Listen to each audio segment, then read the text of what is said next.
ಯುದ್ಧದಲ್ಲಿ 28,000 ದೇಶ ಸೈನಿಕರನ್ನ ಸದೆ ಬಡಿದು ಸೋಲಿಸ್ತಾರೆ. ಆ ಯುದ್ಧದಲ್ಲಿ 2ನೇ ಬಾಜಿರಾಯ ರಣಯಡಿಯಂತೆ ಓಡೋಗ್ತಾನೆ, ತಲೆಮರೆಸ್ಕೊಳ್ತಾನೆ.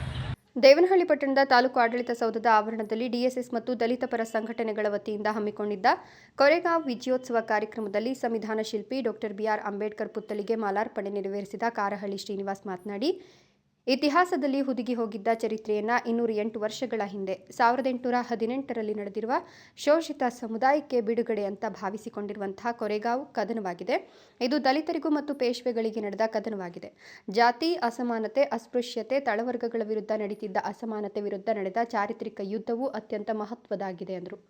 ಇದೇ ಸಂದರ್ಭದಲ್ಲಿ ಗ್ರೇಡ್ 2 ತಹಶೀಲ್ದಾರ್ ಜಯಕುಮಾರ್ ಹಾಗೂ ಜಿಲ್ಲಾ ಸರ್ಕಾರಿ ನೌಕರರ ಸಂಘದ ಅಧ್ಯಕ್ಷ ಹನುಮಂತರಾಯಪ್ಪ ಡಾಕ್ಟರ್ ಬಾಬಾ ಸಾಹೇಬರ ಪುತ್ಥಳಿಗೆ ಮಾಲಾರ್ಪಣೆ ಮಾಡಿದರು. ತಹಶೀಲ್ದಾರ್ ಅನಿಲ್ ಕೊರೆಗಾಂವ್ ಯುದ್ಧದ ಬಗ್ಗೆ ಮಾತನಾಡಿದರು. ಡಿಎಸ್ಎಸ್ನ ತಾಲೂಕು ಸಂಚಾಲಕ ಅತ್ತಿಬೆಲೆ ನರಸಪ್ಪ ಕಾರ್ಯಕ್ರಮದ ಅಧ್ಯಕ್ಷತೆಯನ್ನು ವಹಿಸಿ ಮಾತನಾಡಿದರು.